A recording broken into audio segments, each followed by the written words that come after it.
Purchase outright, finance, or lease.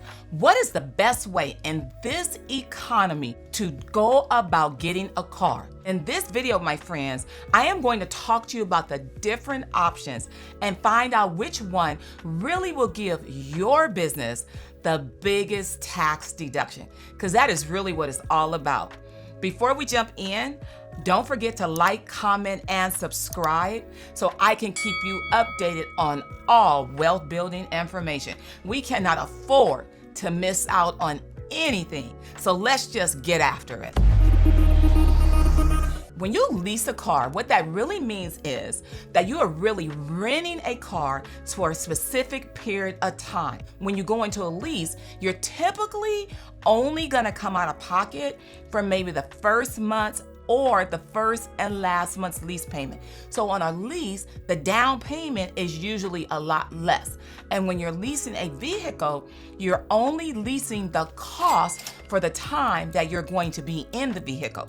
So typically leasing a car is going to give you a lower payment than if you were to go out and buy that car.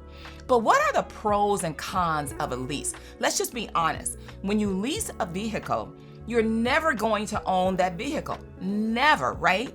The downside of that is once your lease is up, typically 24 months, 36 months, you're still faced with you're gonna end up needing to get another vehicle. So it's almost like you're saying to yourself, I have permanently decided that I'm just going to be in this endless car payment scenario. What I personally like about leasing vehicles is typically you're still within a warranty period. So every time that you're out of the lease, you give the car back. You don't have to worry about, oh, what's gonna happen when I own the car 4 years from now, 6 years from now, when I'm out of the warranty period. You're typically not worrying about that. When you lease a vehicle, what my personal experience has been is that normally the insurance is a lot higher on a leased vehicle, because when you lease a car, you got to be concerned about damage to the car. You got to be concerned about going over the mileage rate. So there are some caveats to leasing a car. But sometimes if you don't have a lot of money and you need to get in a car quick and you're not really sure that's the car you need for your business, it's not a permanent decision. It's a temporary decision. So I would say lease when you don't have a lot of down payment money, lease when you're not really sure that's the car you want, and lease if you don't really want to worry about the maintenance costs afterwards and you just want a consistent payment. What does buying a car mean? In my opinion, buying a car means that you are paying for this car outright, that you literally are taking your cash and you are paying for the car all at one time. Is that a good idea to do as a business owner? Let's think about that for a second. When I think about cash, cash is king. So as a business owner, you want to make sure before I take a lump sum of cash and buy a car outright, I want to make sure as a business owner, I have at least 3 to 6 months worth of my average expenses and savings, because it's really hard to come about a lump sum of cash. So when you're really thinking about purchasing a vehicle outright, where you're just going to pay for it all at once, we want to make sure that's a smart decision and you have some liquidity sitting someplace else. The other part of purchasing a car outright is that when it comes to insurance coverage, you only have to have liability insurance. Is that a good thing? Well, from a business perspective, I want you to insure your asset. So in the event that you get into a collision, and we all know accidents happen, that your insurance will then pay to replace your car. If you only put liability insurance on your car, here's the thing, my friends, liability insurance only pays for the other person's situation. So buy a car outright if you have extra cash, not if that's your only cash. So if you're going to pay for that car and when you're done, you're not going to have any cash left, absolutely not. You would not buy that car outright. But if you can afford to, you don't want to have any payments, you want to own it outright, you're pretty flush, you don't need any extra cash, then buying a car outright is not necessarily a bad thing, depending on how much the car costs. Now, I'm gonna be honest, I am not a big proponent of paying for things that depreciate with cash. Cars typically depreciate. So now you've taken your cash, that's worth X amount of dollars today. You went and purchased this car outright, and the value of that car is going down. It's depreciating. It's not appreciating. So really, what you bought the car for, by the time you drive it off the lot, it's probably not going to be worth the same amount. So for me personally, I'm not a big proponent of cashing out vehicles for business.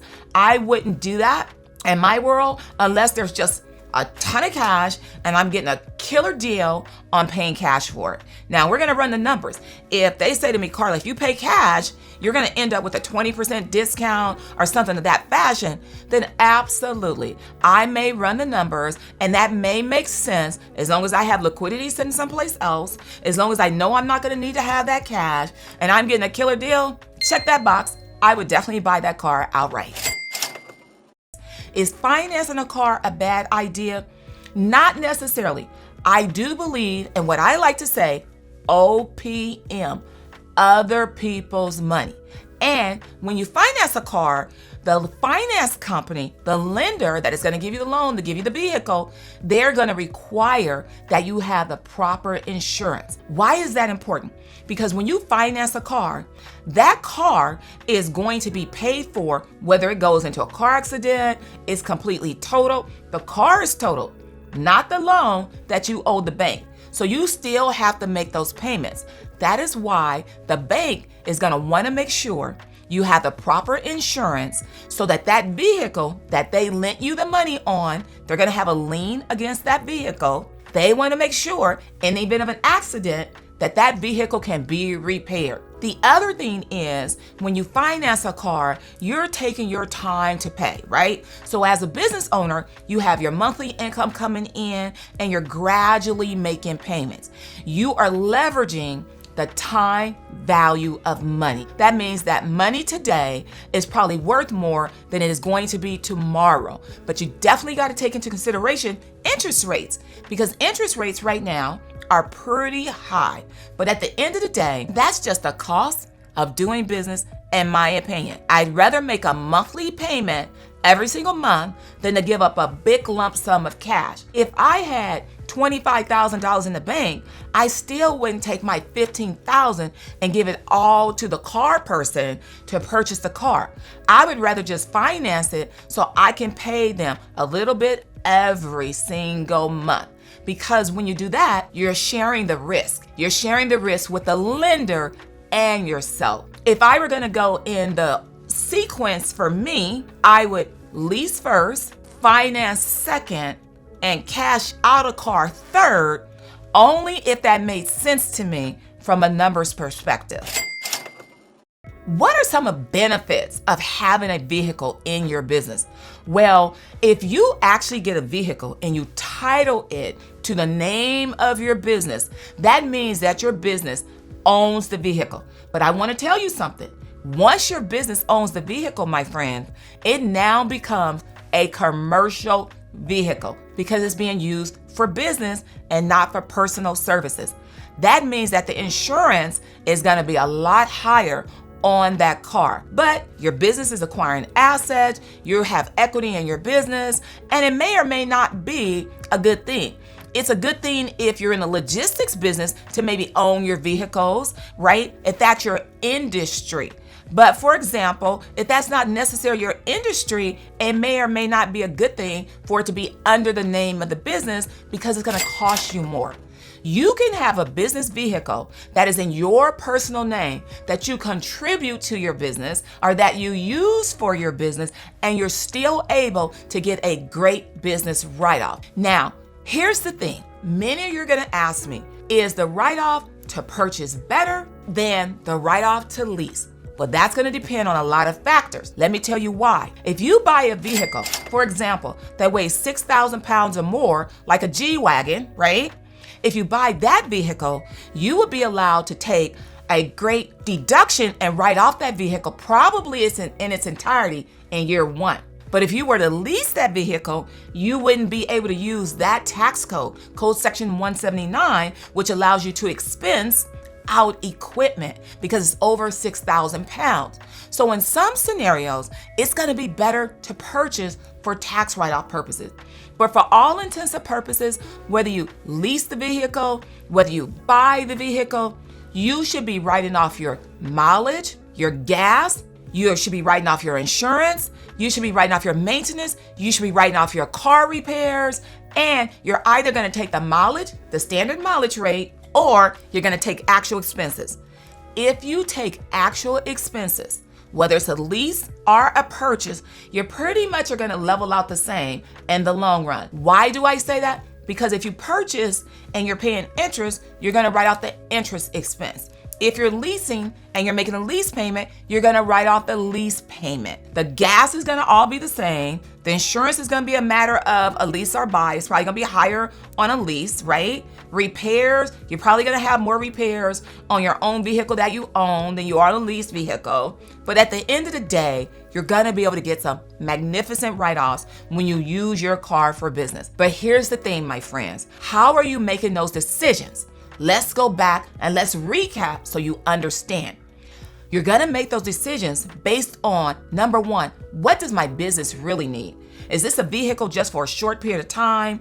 Do I need a car to operate my business? That's an important factor. If your business requires a vehicle, for example, you're in a delivery business, right? If that's the case, you got to make sure you're getting a good car because you need a stable vehicle.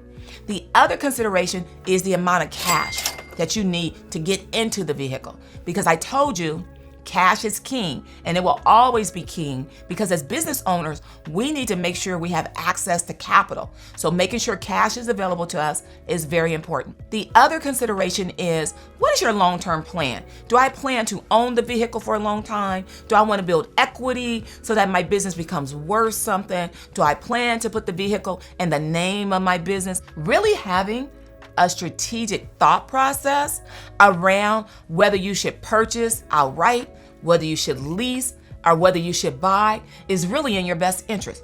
Don't make it solely on a tax decision. Absolutely not. You want to make that purely on a business decision and what's in the best interest for you and your business.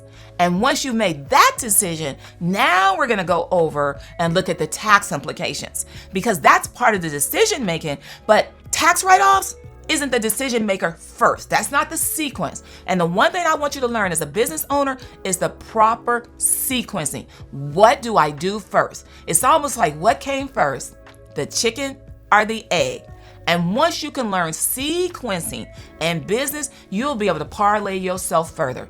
And now that you know better, you absolutely have to do better. You have to think about whether you should lease, purchase outright, or buy, and stop making emotional decisions. Make strategic, thoughtful decisions in the proper sequence.